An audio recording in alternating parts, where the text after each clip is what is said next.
ओम नमः शिवाय गुरवे सच्चिदानन्दमूर्तये निष्प्रपञ्चाय शान्ताय निरालम्बाय तेजसे विश्वं दर्पणदृश्यमाननगरी तुल्यं निजान्तर्गतम् पश्यन्नात्मनि मायया बहिर्भूतं यथा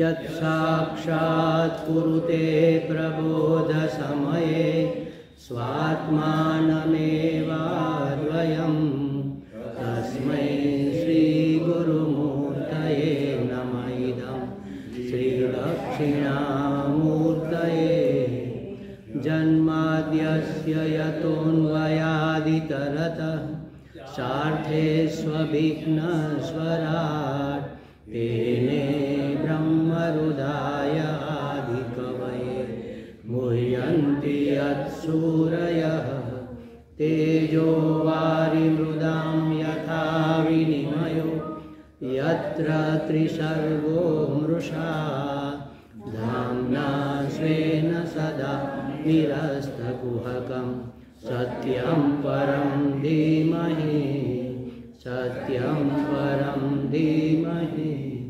सच्चिदानन्दरूपाय विश्वोत्पत्त्यादिहेतवे तापत्रयविनाशाय श्रीकृष्णाय वयं नमः श्रीकृष्णाय वासुदेवाय हरये परमात्मने प्रणतक्लेशनाशाय गोविन्दाय नमो नमः गोविन्दाय नमो नमः।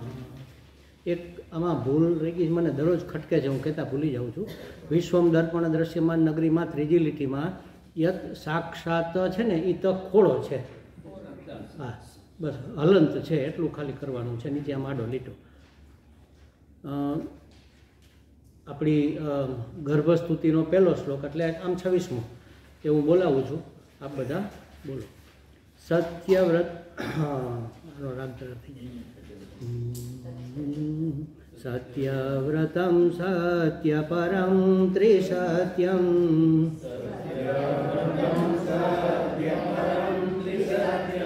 सत्यस्य योनिं निहितं च सत्ये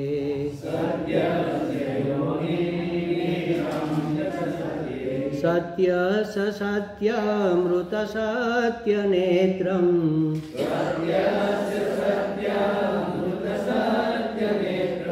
सत्यस्य सत्यमृतसत्यनेत्रं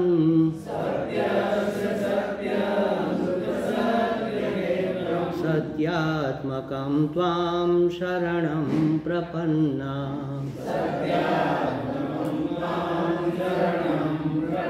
सत्यात्मकं त्वां शरणं प्रपन्ना.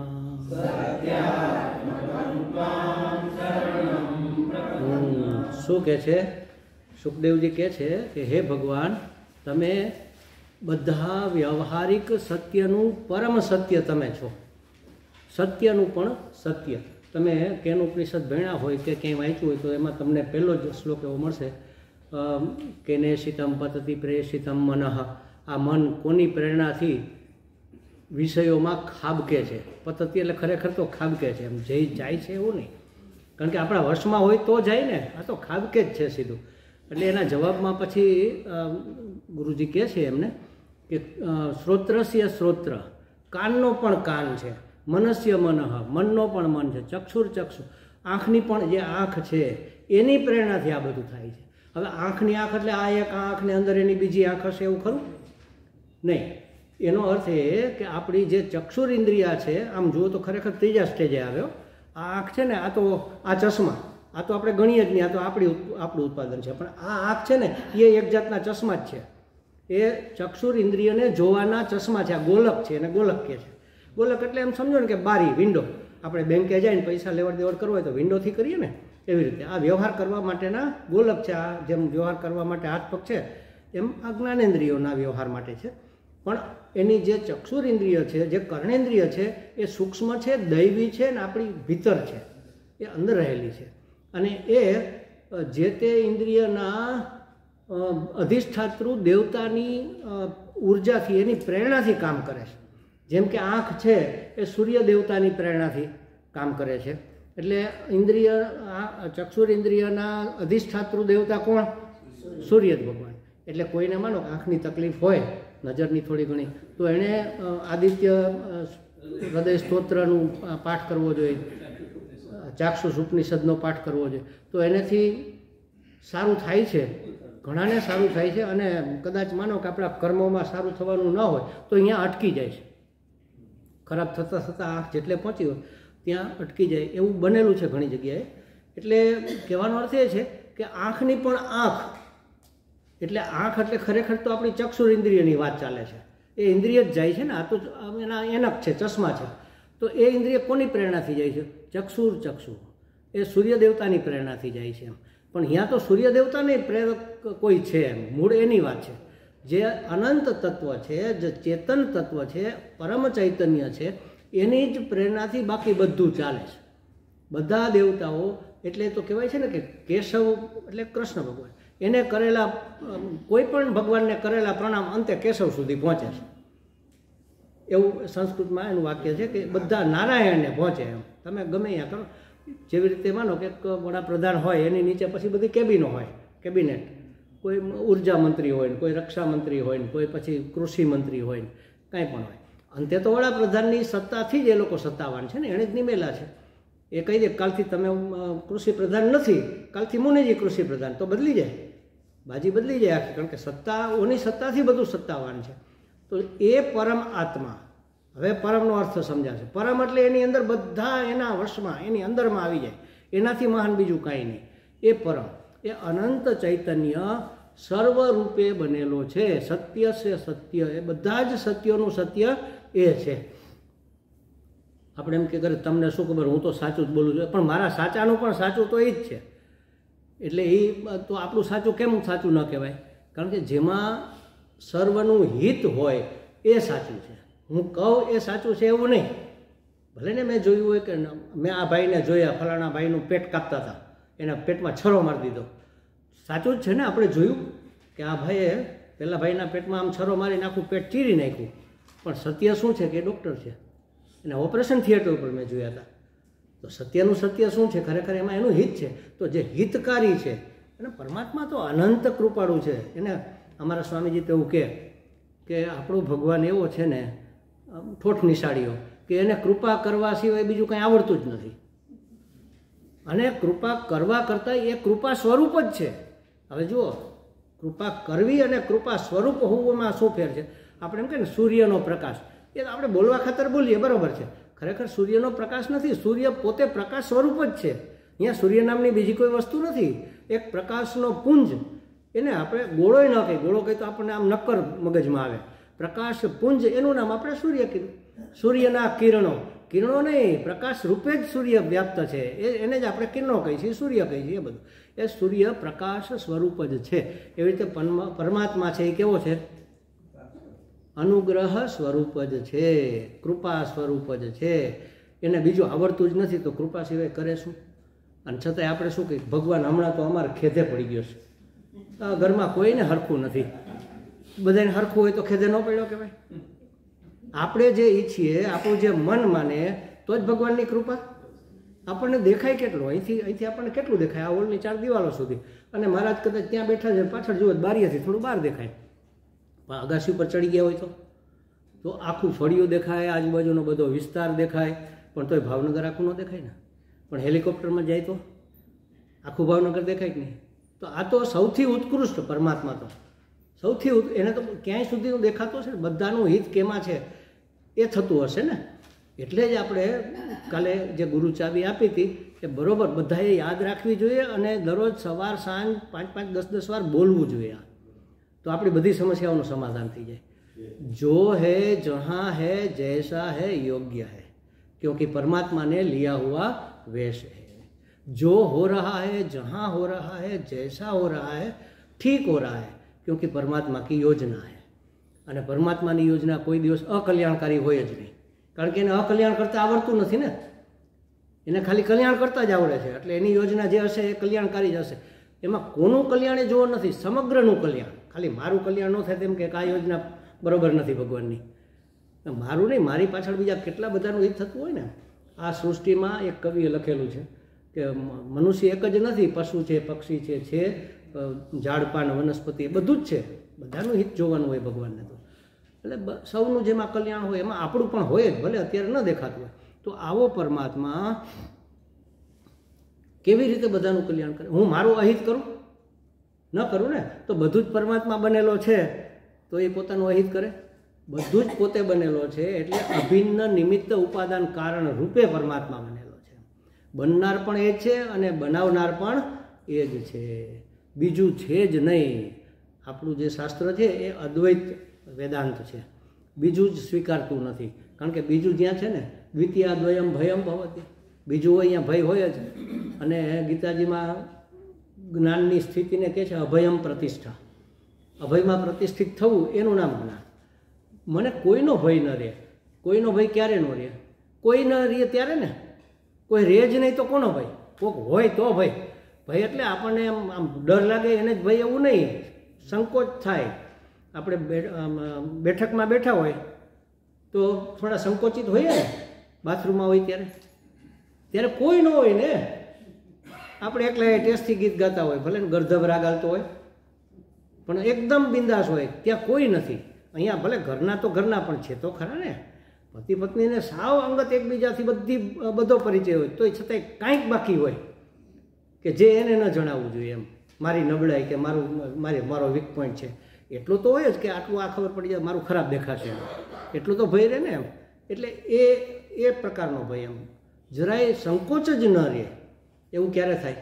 મને કોઈથી સંકોચ ન રહે, મને કોઈનો ભય ન રહે, એવું ક્યારે થાય? જ્યારે કોઈ હોય જ નહીં ત્યારે. અને કોઈ ન હોય તો એક જ માત્ર હોય, તો જ કોઈ ન હોય. અને કોણ એક જ હોય? હું એટલે આત્મા, અને આત્મા એટલે પરમાત્મા. કારણ કે પરમાત્મા એ જ આ હું રૂપે અભિવ્યક્ત થયો છે ને. આજે જ મેં એક સરસ વાક્ય વાંચ્યું કે ભાઈ બીજો કોઈ જ્ઞાની છે જ નહીં. બોલો, હું જ્ઞાની છું, બીજો કોઈ જ્ઞાની છે જ નહીં. એમ નથી કહેતા હો કે બીજા બધા અજ્ઞાની છે. એમ બીજો કોઈ જ્ઞાની છે ને એને શબ્દને જરાક આગળ પાછળ કરી નાખો. બીજો જ્ઞાની કોઈ છે જ નહીં. કોઈ બીજું હોય તો જ્ઞાની કે અજ્ઞાની હોય ને. એક જ છે, ન દ્વિતીયોસી, બીજું છે જ નહીં. આવું જ્યારે થાય ત્યારે અભયમાં પ્રતિષ્ઠા થાય. અને એવું ત્યારે થાય જ્યારે આપણે પરમાત્માને ઓળખીએ. જાણતા તો હોઈએ પણ ઓળખતા ન હોય. ફલાણા ભાઈ, હા એ અમારી શેરીમાં રહે છે, હું એને જાણું છું, તમે એને ઓળખો છો, બીજો પરિચય નથી. એનો ગહન પરિચય થઈ જાય. એનો સ્વભાવ કેવો છે, એનો વ્યવસાય કેવો. દીકરી દેવી હોય તો આપણે બધી તપાસ કરીએ ને, તો આપણે પૂછીએ ને ફલાણા ભાઈને ઓળખો? હા અમારી શેરીમાં રહે છે, આમ તો જેન્ટલમેન લાગે છે, પણ મને જાજી ખબર નથી. હું એને ઓળખું છું પણ જાણતો નથી, અથવા જાણું છું કે ઓળખતો નથી. પરમાત્માને જાણીએ તો છીએ આપણે કે ભગવાન છે, એક પરમાત્મા છે, પણ એને હવે ઓળખવાનો છે. અને કેવી રીતે ઓળખવાનો છે? અભિન્ન નિમિત્ત ઉપાદાન કારણ તરીકે. કેના? સૃષ્ટિના, સમગ્ર સૃષ્ટિના. પછી એમાં કીટ પતંગે આવી જાય, કીડા મકોડા આવી જાય, વનસ્પતિ પણ આવી જાય, હું ને તમે બધા આવી જાય. બધું જ પરમાત્મા છે. હવે બધું જ પરમાત્મા હોય તો હું કોનાથી દ્વેષ કરું? પછી તો કોઈની ઈર્ષા કરવાનો, દ્વેષ કરવાનો, કોનો તિરસ્કાર કરવો? કોઈનો તિરસ્કાર કરવાનો રહેતો જ નથી. કારણ કે કોઈનો પણ તિરસ્કાર કરીશ તો મારો જ તિરસ્કાર થશે ને. હું જ છું બધું. હું એટલે આત્મા એક જ છે, બીજું છે જ નહીં. આ વિવિધ સ્વરૂપે દેખાય છે ખરેખર એક જ. આ હાથ દેખાય છે, આ ખભો દેખાય છે, આ માથું દેખાય છે, પણ છું તો હું જ ને ખાલી. એવી રીતે આખું એક વિરાટ સ્વરૂપ છે. એનું હું એક અંગ છું, અંગે નહીં, એનો એક સેલ. સમજો ને, આપણા શરીરમાં જે સેલ હોય ને, કણ, એના એક સેલ છીએ આપણે માત્ર. એટલે બધું જ પરમાત્મા છે એ સ્વીકાર કરી લઈએ તો ઊંઘે ઉડી જાય. નહીતર તો ઊંઘે આવે હજી. પણ આ હોય ને તો સાવ ઊંઘ ઉડી જાય. પેલા મદાલસા એના બાળકને સુવડાવે છે કે સૂઈ જા, પછી કંઈક જાગ. હવે આ સુવાનો સમય નથી, હવે તો જાગવાનો સમય છે. આપણે તો સુવા ટેવાયેલા છીએ, એ તો જાગ્રત કરે છે જ્ઞાનમાં. તો કહે છે કે અભિન્ન નિમિત્ત ઉપાદાન કારણ આપ જ છો, સત્યનું પણ સત્ય આપ જ છો. નારાયણ સૂક્તમાં પણ આવું જ કીધું છે. જુઓ, અંતર્બહિ તત્ સર્વમ વ્યાપ્ય નારાયણ સ્થિત. અંદર બહાર, એટલે અંદર બહાર ઉપર નીચે આજુબાજુ બધે તે વ્યાપીને રહેલો છે નારાયણ. તે નારાયણ બધે જ વ્યાપીને રહેલો છે, બધે જ વ્યાપીને રહેલો છે. એટલે ઓતપ્રોત છે, એના સિવાય બીજું કાંઈ નથી. ખાલી દેખાય છે. માટી જ માટી છે. એક આકાર લીધો આપણે, એને ઘડો કીધો, એ જ માટીએ જુદો આકાર લીધો, એને કુંડું કીધું. ત્રીજો આકાર લીધો, એને કોળિયા કીધા. ચોથો આકાર લીધો, એને નળિયા કીધા. છે તો માટી જ ને, માટીએ જ લીધેલો અલગ અલગ આકાર છે. તો એ જ પરમાત્મા સ્ત્રી બન્યો, એ જ પરમાત્મા પુરુષ બન્યો, એ જ પરમાત્મા પરિસ્થિતિ બન્યો, એ જ પરમાત્મા વસ્તુ બન્યો, વ્યક્તિ બન્યો. એ જ બધું બનેલો છે. કીટ પતંગ બધું, પથ્થર પહાડ બધું પરમાત્મા પોતે જ બનેલો છે.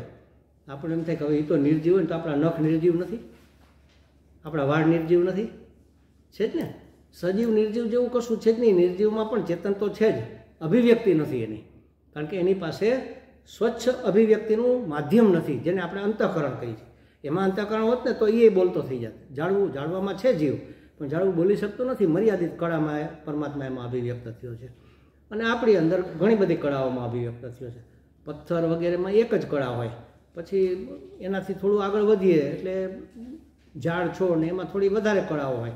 પછી પશુ પક્ષીમાં એનાથી વધારે, મનુષ્યમાં 5 થી 8 કળા સુધી અભિવ્યક્તિ હોય.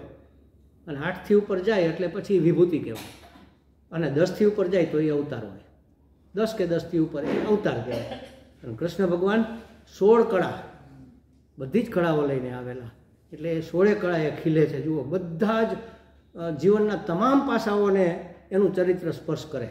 સારા માઠા તમામ પાસાઓને સ્પર્શ કરે. એટલે એ પરમાત્મા બધે જ વ્યાપ્ત છે. સત્યનું પણ એ જ સત્ય છે. પછી લૌકિક હોય કે વૈદિક હોય, બધા જ સત્યના નેતા આપ છો એવું કહે. નેતા એટલે દોરનાર, એને દોરવણી આપનાર, એને આગેવાન એમ. અને છેલ્લે કહે છે ત્વામ પ્રપન્નમ, ત્વામ શરણમ પ્રપન્નમ, હું આપને શરણ છું. ક્યારે શરણાગતિ થઈ શકે? આપણે આગળ જે વાત કરીને એ બધી સમજાય ત્યારે. બધું જ પરમાત્મા છે. ખરેખર તો આપણે એના શરણે છીએ જ, ખાલી જાણવાનું છે. એના સિવાય બીજું કંઈ નથી તો કેના શરણે હોય?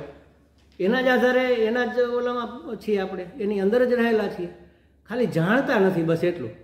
જેવી રીતે ગુરુજી શિષ્યને કહે તત્વમસી, તું બ્રહ્મ છો, તો એ બ્રહ્મ બનાવે છે? બનાવતા નથી. બ્રહ્મ છો જ, ખાલી એને ઓળખાણ કરાવે છે. એવી રીતે શરણાગતિ, પ્રપન્ન અને શરણમ. શરણાગતિ ક્યારે સ્વીકારી શકાય?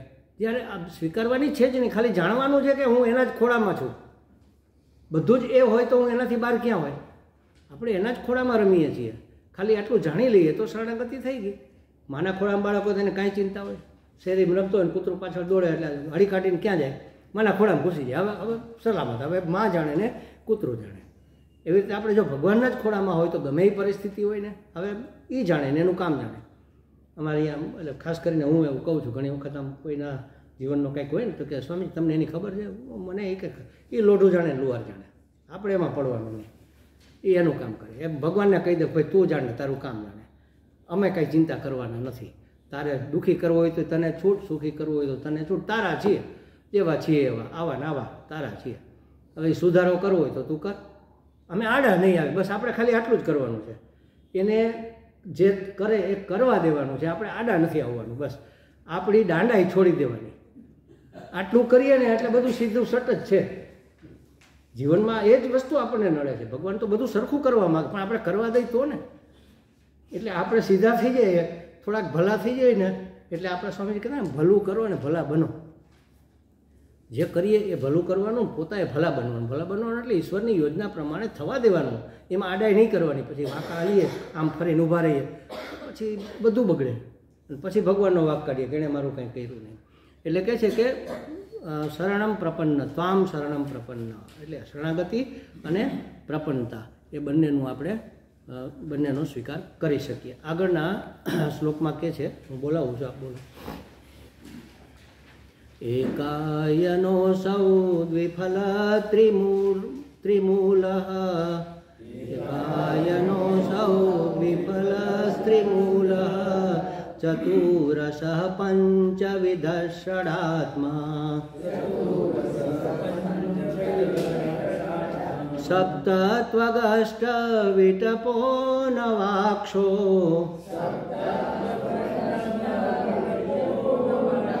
દશચ્છદી દ્વિખગો હ્યાદિવૃક્ષઃ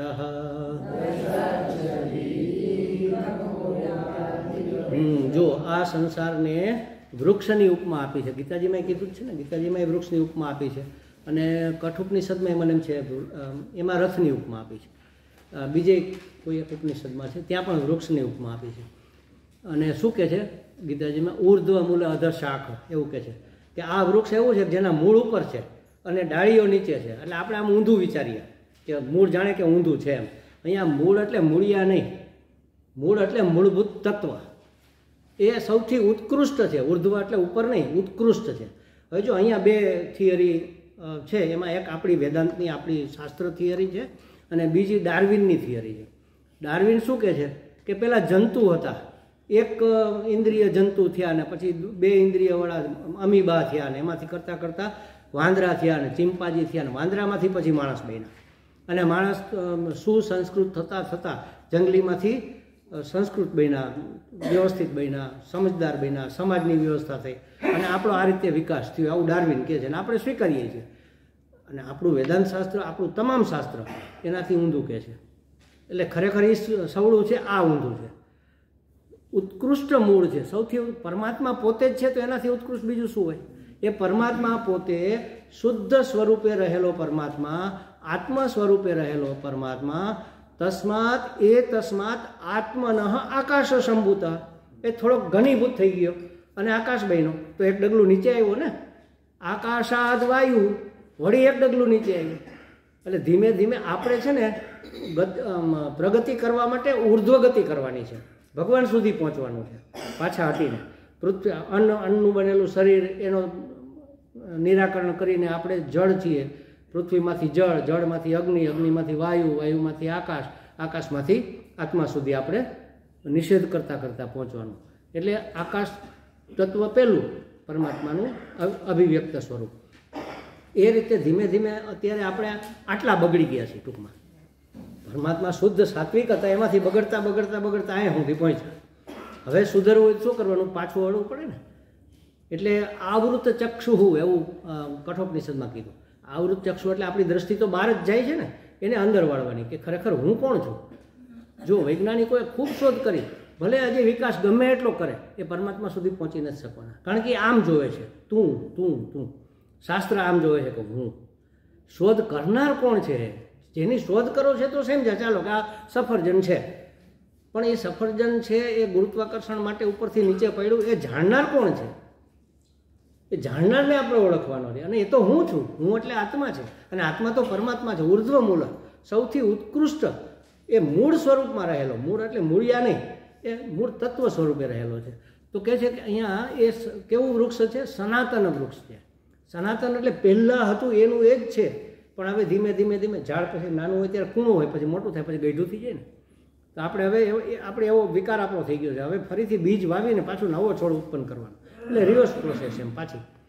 એવી રીતે મારે પરમાત્મા સુધી પહોંચવાનું. અહીંયા વૃક્ષને સંસારની ઉપમા આપી છે અને બધી સરસ ઉપમાઓ છે. જુઓ આપણે કેવી રીતે સંસાર એટલે હું, કેવી રીતે આ સંસાર વૃક્ષ મારું સર્જન કેવી રીતે છે કે છે. જુઓ આ સંસાર એક સનાતન વૃક્ષ છે, જેના એક એક શબ્દ લેતા જજો. જેના એકાયન, એકાયન એટલે એક આશ્રય કોણ છે? એક આશ્રય પ્રકૃતિ.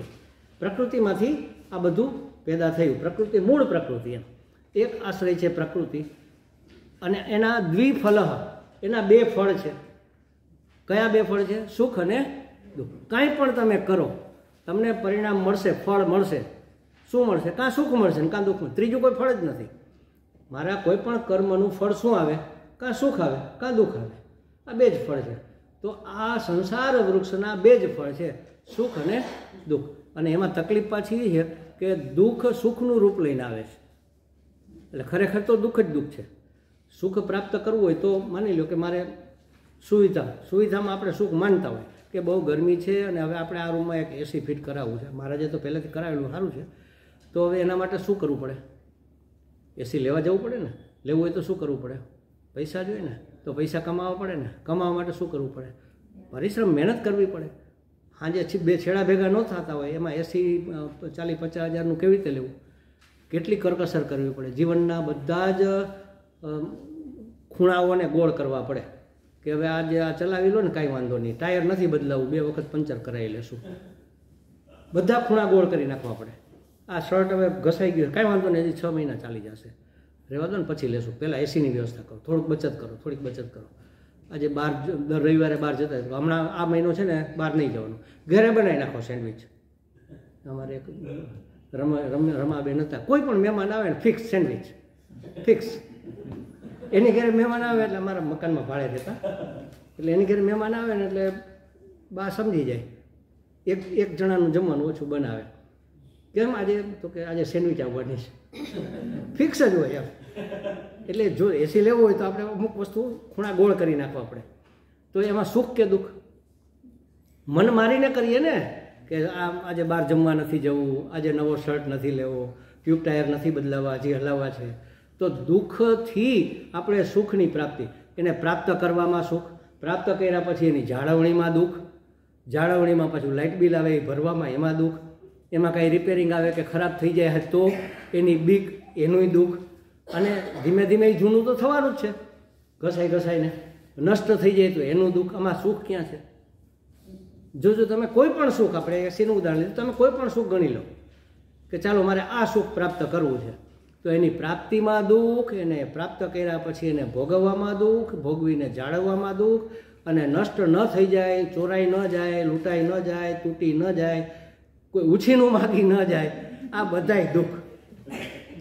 પેલા સ્કૂટર છે ને વેઇટિંગમાં આવતા બજાજના, એને અને ઓન દેવી પડતી, ને એમાં જો સ્કૂટર તમારી ઘરે આવ્યું તો સૌથી પહેલી બીક શું હોય?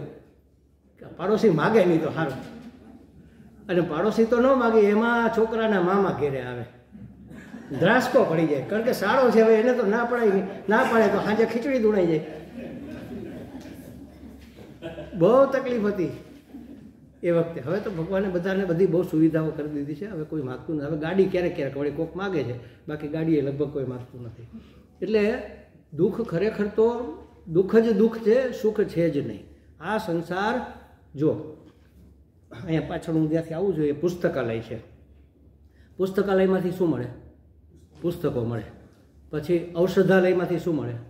ઔષધ મળે. ભોજનાલયમાંથી શું મળે? ભોજન મળે. દુઃખાલયમાં શાશ્વતમ, આને દુઃખાલય અને અશાશ્વત કીધું. દુઃખાલયમાંથી શું મળે? આલય એટલે એનું સંગ્રહ સ્થાન. હવે દુઃખાલય હોય તો એમાં એની પાસે જ આપણે સુખની આશા રાખી શકીએ? સુખ જણાય છે એ પણ વાસ્તવમાં તો દુઃખ જ છે, એ દુઃખ જ છે. સમજો, લાડુ ભાવે છે ને ધરાહાર પછી માએ અડધો વધારે ખવડાવી દીધો, એટલે પછી શું થાય? સાંજે વાંચવું હતું થોડુંક કે હવે આજે તો નહીં વંચાય, હાલ સૂઈ જવું પડશે. અડધો વધારે લાડુ ખાધો ને એટલે ઊંઘ આવે પછી. એટલે ભાઈ સુખ હતું, ખાધું ત્યાં સુધી સુખ હતું, બસ અહીં સુધી સુખ હોય છે, અહીંથી નીચે ગયું એટલે દુઃખ. દુઃખ એટલે સુખ છે એ દુઃખનો વેશ પહેરીને આવે છે. સમજો, આ દુઃખાલય છે, એમાં બે જ ફળ છે. તમે ગમે આમાં તો આપણને સમજાવવા માટે બે કીધા, ખરેખર તો એક જ ફળ છે. દુઃખ સિવાય બીજું ફળ જ નથી. તમે કાંઈ પણ કરો પરિણામ દુઃખ જ આવવાનું છે. એટલે કે છે, છતાંય આપણે માનીએ છીએ કે આને સુખ માનીએ, સગવડને સુખ માનીએ છીએ. તો સગવડ એટલે સુખ અને અગવડ એટલે દુઃખ, એવું માનતા હોય તો સુખ અને દુઃખ એ બે ફળ છે. તો કહે છે કે એના દ્વિફલ, બે ફળ છે, સુખ અને દુઃખ. ત્રિમૂલ, 3 મૂળ છે. મૂળ પોષણ કરતા હોય ને એને પુષ્ટ કરતા હોય. 3 મૂળ છે. ક્યાં 3 મૂળ છે? સત્વ, રજસ, તમ. આ 3 આપણે જે માયાના જે ગુણ છે ને એ 3 મૂળ છે. અને એ આ સંસારને ચૂસે. કાં સાત્વિક વસ્તુ હોય, કાં તામસિક હોય, કાં રાજસિક હોય. આપણી પ્રવૃત્તિ હોય, કોઈ પણ પદાર્થ હોય, કોઈ પણ પરિસ્થિતિ હોય, આ 3માંથી એક હોય. એમાંથી જ બધું રસ ખેંચીને પુષ્ટ થતા હોય. અને ચતુરસ, 4 રસ છે. એ સમજવા જેવા. જો 4 આપણને શેમાં રસ છે? 4 રસ એટલે આપણને શેમાં રસ છે? બરોબર સમજવા, બહુ મહત્વની વસ્તુ છે. જેમાં મને રસ છે ને એ પ્રાપ્ત કરવાના પ્રયત્નને આપણા શાસ્ત્રમાં પુરુષાર્થ કીધો. જે વસ્તુ પ્રાપ્ત કરવામાં મને રસ છે એ પ્રાપ્ત કરવાના પ્રયત્નનું નામ છે પુરુષાર્થ. 4 રસ છે. કયા 4? ધર્મ, અર્થ, કામ અને મોક્ષ. અત્યારે 3 જ છે ને. મોક્ષ તો ક્યાંય દેખાતોય નથી. કોઈને મોક્ષ જોઈ છે? એવું કોઈનું ધ્યેય છે ખરું? કોઈનું જનરલી. તમારી વાત નથી, તમે તો બધા સિન્સિયર સાધક છો અને મોક્ષકામી છો, પણ સંસારની અંદર તમે સમાજમાં જુઓ, કોઈને મોક્ષ નહીં જોતો હોય, બાકી બધું ધર્મ, અર્થ, કામ જોઈએ છે. બરાબર. હવે એમાં છે ને એની આમાં ભલે ક્રમ પેલા ધર્મથી આપ્યો, ધર્મનો પહેલો ક્રમ એટલા માટે આપ્યો કે બાકીના બે પુરુષાર્થ અર્થ અને કામ એ ધર્મપૂર્વક કરવાના છે, એટલે ધર્મને પહેલો મૂક્યો. ખરેખર પહેલો કયો છે ખબર છે? કામ. બાળક જન્મે, વાછરડો જન્મે, સૌથી પહેલું શું કરે? ભોગ કરવાનું કામ કરે ને. કામ એટલે ભોગ. ભોગ શું કામે? કારણ કે એમાં એને સુખ છે.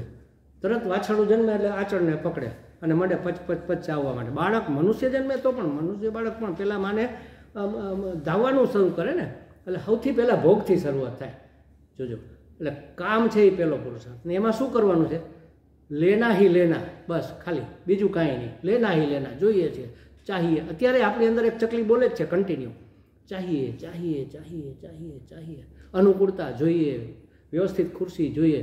દરરોજ આ બેન જો અહીંયા બેસતા હોય અને એક દિવસ મોડા આવે ને અહીંયા કોઈ બીજા બેસી ગયા તો આખા વર્ગમાં એને એ જ દેખાય કે આજ મારી જગ્યાએ બેસી ગયા, આજ મારી જગ્યાએ બેસી.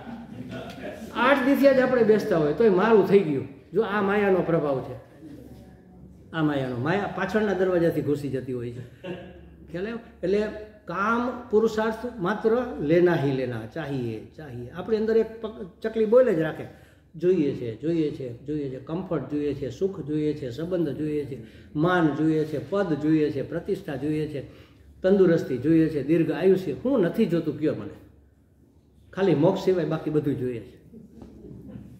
ભગવાન પછી લઈ લેશો, પહેલાં બાકીનું બધું લઈ લઈએ. પણ હવે એ ખબર નથી કે ભગવાનને પકડી લ્યો તો બાકી બધું આવી ગયું.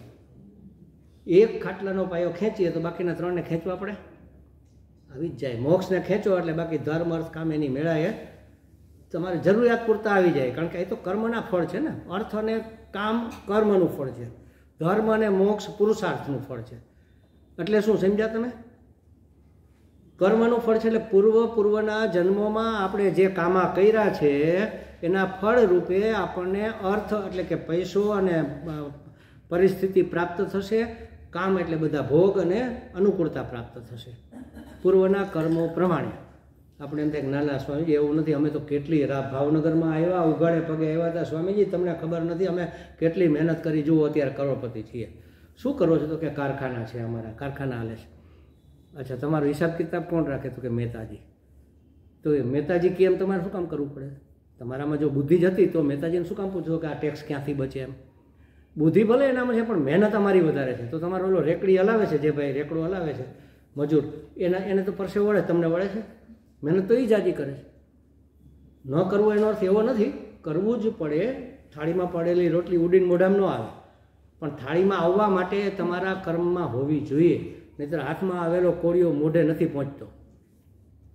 એટલે અર્થ અને કામ પ્રારબ્ધ પ્રમાણે જ પ્રાપ્ત થાય. પ્રયત્ન કરવાનો પણ એની પાછળ અત્યારે જેમ આ યુગમાં માણસ ગાંડા ફરે છે એવું કરવાની જરૂર નથી. એમાં દુઃખ જ થશે.